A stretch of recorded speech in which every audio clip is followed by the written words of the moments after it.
কোটা সংস্কার আন্দোলনে বেগম রোকেয়া বিশ্ববিদ্যালয়ের শিক্ষার্থী আবু সাইদকে প্রকাশ্যে গুলি করা সেই পুলিশ ছিলেন ছাত্র শিবিরের নেতা, এমনই মন্তব্য করেছেন আওয়ামী লীগের যুগ্ম সাধারণ সম্পাদক মাহবুবুল আলম হানিফ।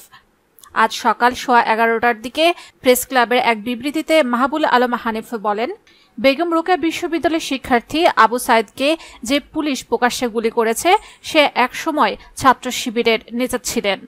তার ব্যাকগ্রাউন্ড চেক করে দেখা গেছে সে পুলিশ যখন ছাত্র ছিল সেই সময় তিনি ছাত্র শিবির করতেন। উল্লেখ্য, কোটা সংস্কার আন্দোলনের সময় গুলিতে রংপুরে বেগম রোকেয়া বিশ্ববিদ্যালয়ের শিক্ষার্থী আবু সাইদের মৃত্যু নিয়ে তোলপাড় শুরু হয়েছিল।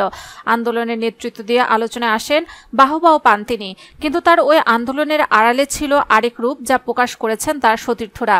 সে আবু সাইদকে ইসলামী ছাত্র শিবিরের নেতা দাবি করা হয়েছে। খোমেনি এহসান নামের একটি ফেসবুক পেজে এমন দাবি করা হয়। এই ফেসবুক পেজে বলা হয়, এবারে ছাত্র জনতার আন্দোলনের ঐতিহাসিক দিক হল ইসলামী ছাত্র শিবিরের নেতাকর্মীরা ব্যাপক হারে সর্বত্র অংশগ্রহণ করেছে।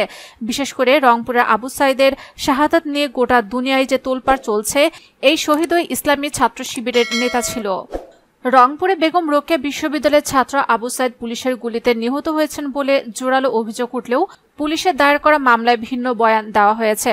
সেখানকার প্রত্যক্ষদর্শীদের বর্ণনা এবং সোশ্যাল মিডিয়ায় ছড়িয়ে যাওয়া ভিডিওটিতে দেখা গেছে পুলিশের গুলি আবু সাইদের দেহে লাগে। তবে মামলার প্রাথমিক তথ্য বিবরণী বা এফআইএর পুলিশ দাবি করেছে আবু সাইদ পুলিশের গুলিতে নিহত হয়নি, বরং মামলায় পুলিশ এমন একটি বর্ণনা দিয়েছে যাতে আবু সাইদ নিহতের ঘটনায় বিক্ষোভকারীদের ওপর দায় চাপানো যায়।